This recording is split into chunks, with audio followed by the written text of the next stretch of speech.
Hello student, welcome to the class 10 electricity chapter. आज हम इस चैप्टर में क्लास 10 का इलेक्ट्रिसिटी चैप्टर पढ़ने वाले हैं। आपको पता ही होगा हमारे डेली लाइफ में बहुत सारे इलेक्ट्रिकल अप्लायंसेस हैं जो इलेक्ट्रिसिटी के ऊपर वर्क करते हैं। For example television, refrigerator, air conditioner. Even अभी मैं जिस स्मार्टफोन से ये वीडियो शूट कर रहा हूँ उसे चार्ज करने के लिए भी हमें क्या चाहिए? इलेक्ट्रिसिटी चाहिए। तो इतना इम्पोर्टेंस इस इलेक्ट्रिसिटी का हमारे डेली लाइफ में है। तो आइए देखते हैं इस इलेक्ट्रिसिटी का फंडामेंटल कंसेप्ट। अब ये फंडामेंटल कंसेप्ट है क्या?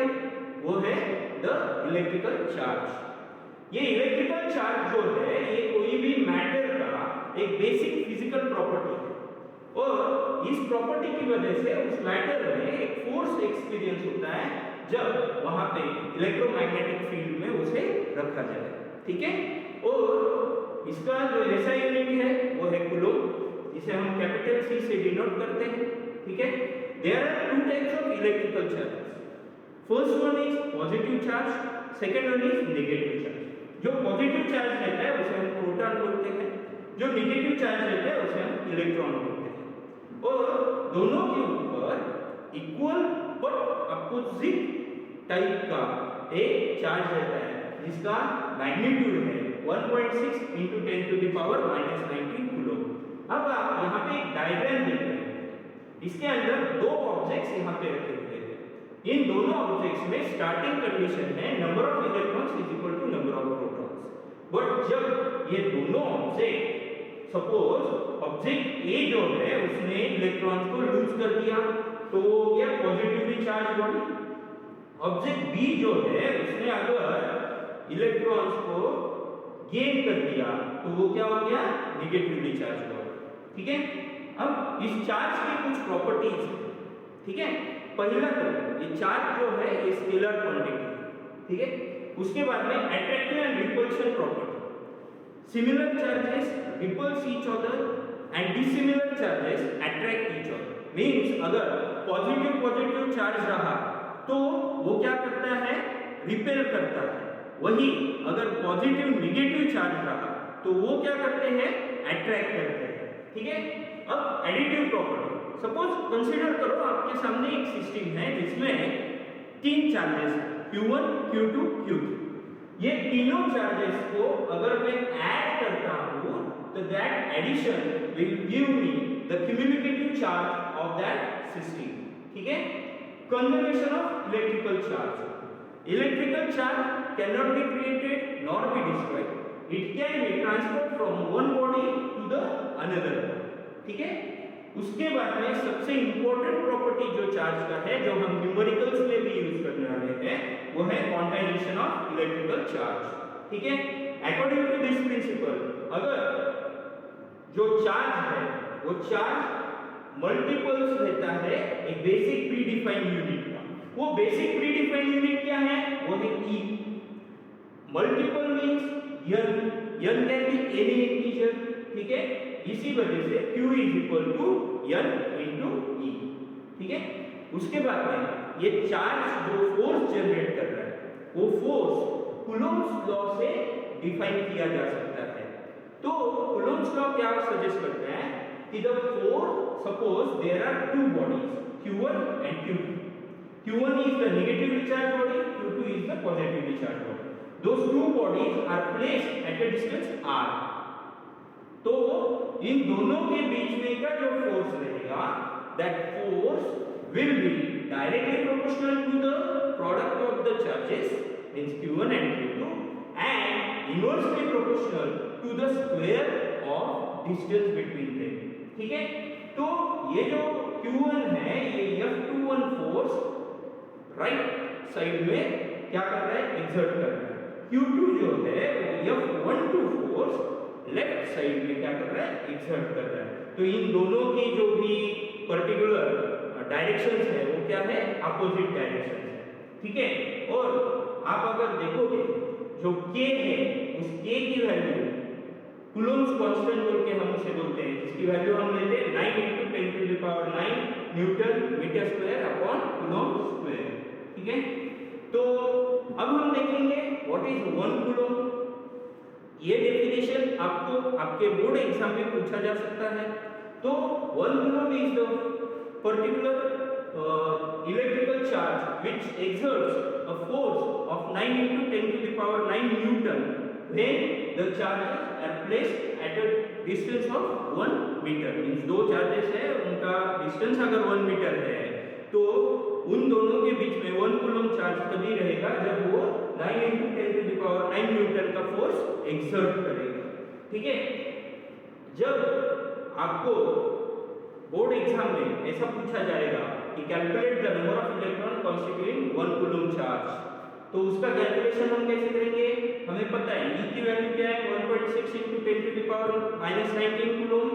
Q कितना चाहिए हमें? 1 कूलम। क्वांटाइजेशन प्रॉपर्टी की वजह से Q is equal to Ne, therefore N is equal to Q upon E। ठीक है, और N is equal to 6.25 into 10 to the power 18 electrons. ठीक है, अब देखो ये जो पर्टिकुलर इलेक्ट्रिसिटी चैप्टर है उसको हम दो टाइप्स में क्लासिफाई कर सकते हैं। First one is static electricity, second one is current electricity.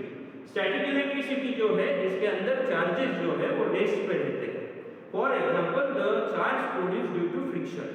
And current electricity जो है इसके अंदर चार्जेस मोशन में रहते हैं। इसका एग्जांपल हमने इस चैप्टर के स्टार्टिंग में देखा, हमारे घर के अंदर के सभी इलेक्ट्रिकल इक्विपमेंट्स।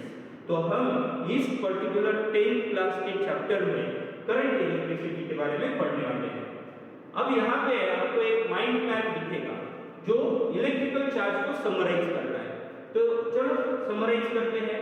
इलेक्ट्रिकल चार्ज ये है क्या? ये फंडामेंटल प्रॉपर्टी ऑफ मैटर है। ठीक है, at rest it produces electrical field, at motion it produces magnetic field. इसका ऐसा यूनिट क्या है? कूलम। ठीक है, smallest possible charge electron, charge on electron is -1.6 into 10 raised to power -19 coulomb. Quantization property की वजह से Q is equal to Ne, means charge on a body is integral multiple of charge on an electron।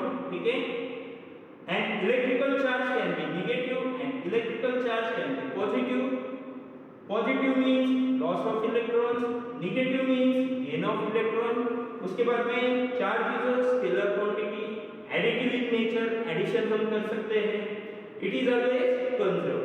ठीक है, अब हम देखेंगे हमारे daily life के जो मटेरियल्स है उनको हम बेसिकली दो टाइप्स में क्लासिफाई करते हैं, conductors and insulators.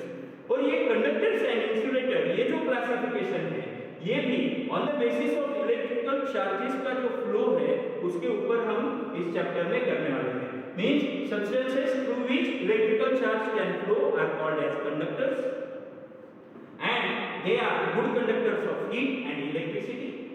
And substances through which charges can not flow are called as insulators.